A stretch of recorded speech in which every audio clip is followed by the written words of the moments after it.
بسم اللہ الرحمن الرحیم، السلام علیکم۔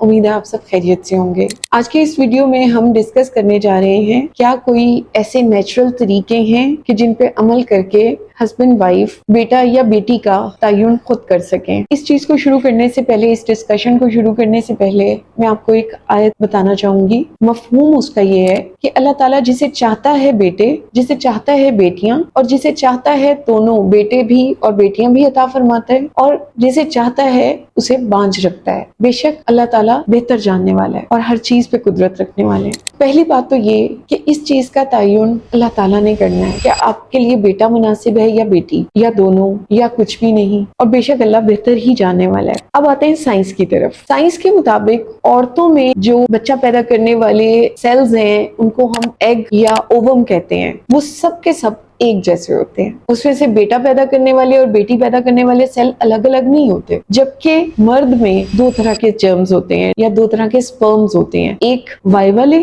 اور ایک ایکس والے، جبکہ فیمیل میں تمام ایگز ایکس والے ہوتے ہیں۔ اب جنس کا تعین 100% مرد کی طرف سے کنٹریبیوٹیڈ ہے، وہ رسپانسبل ہے اس چیز کے لیے۔ اگر تو وائی سپرمز ملیں گے ایگ کے ساتھ تو بیٹا پیدا ہوگا، اگر ایکس سپرمز ملیں گے تو بیٹی پیدا ہوگی۔ نیٹ پہ آپ کو بہت سارا مٹیریل اس طرح کا ملے گا کہ ہسبینڈ وائف اکٹھے ہونے سے پہلے سوڈا بائی کارب یوز کر لیں تو بیٹا ہوگا، یا جیسے ہی پیریڈز سے پاک ہوتے ہیں ان دنوں میں اکٹھے ہوں تو بیٹا پیدا ہوگا۔ کچھ سینٹرز کلیم کرتے ہیں کہ اگر آپ ہم سے IUI کرائیں تو اس IUI کے بعد بیٹا ہی پیدا ہوگا۔ ان میں سے کوئی بھی طریقہ ایسا نہیں ہے جس کے لیے گارنٹی دی جا سکے کہ بیٹا ہی ہوگا۔ آپ فرض کریں کہ ان میں سے کوئی بھی ٹپ فالو نہیں کر رہے ہسبینڈ وائف، تو بھی 50% چانس تو ہے نا کہ بیٹا ہوگا، ٹھیک ہے۔ بعض اوقات ان ٹپس کو فالو کرنے کے بعد کسی کے بیٹا پیدا ہو گیا تو وہ یہی سمجھتے رہتے ہیں کہ شاید ہم نے اس ٹپ کو فالو کیا، حالانکہ نیچرلی 50% چانس بیٹا ہونے کا ہے، 50% بیٹی ہونے کا چانس ہے۔ تو وہ بائی چانس یہ ٹکا لگ جائے،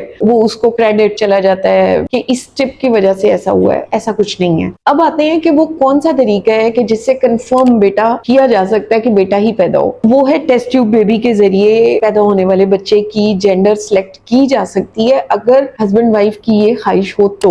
ادروائز ہر ٹیسٹ ٹیوب بیبی کی جینڈر سلیکٹ نہیں کی جاتی، کیونکہ اس کے لیے ایک پروسیجر الگ سے کرنا پڑتا ہے۔ ٹیسٹ ٹیوب بیبی کر کے اس کے بعد جو ایمبریوز بنتے ہیں ان میں سے کچھ سیل لے لیے جاتے ہیں جن کو دیکھا جاتا ہے کہ یہ وائی کروموسوم والے ہیں یا ایکس والے ہیں۔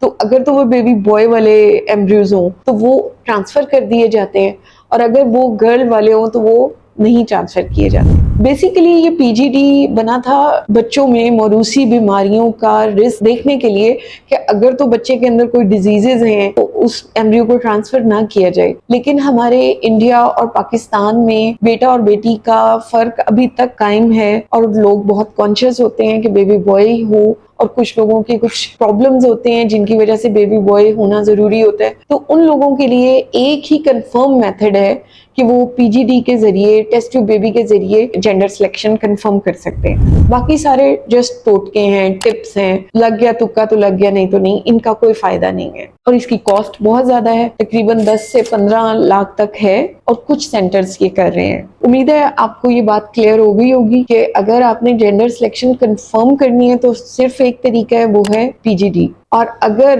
جسٹ ٹوٹکوں پہ رہنا ہے تو وہ گارنٹیڈ نہیں دے رہے جینڈر سلیکشن، تو اس میں تو وہ نیچرلی جیسے سب کا ہے اسی طرح سے ہے، ان ٹپس کی وجہ سے کوئی کنٹریبیوشن نہیں ہوتا۔ امید ہے سب کلیئر ہو گیا ہوگا۔ اللہ حافظ۔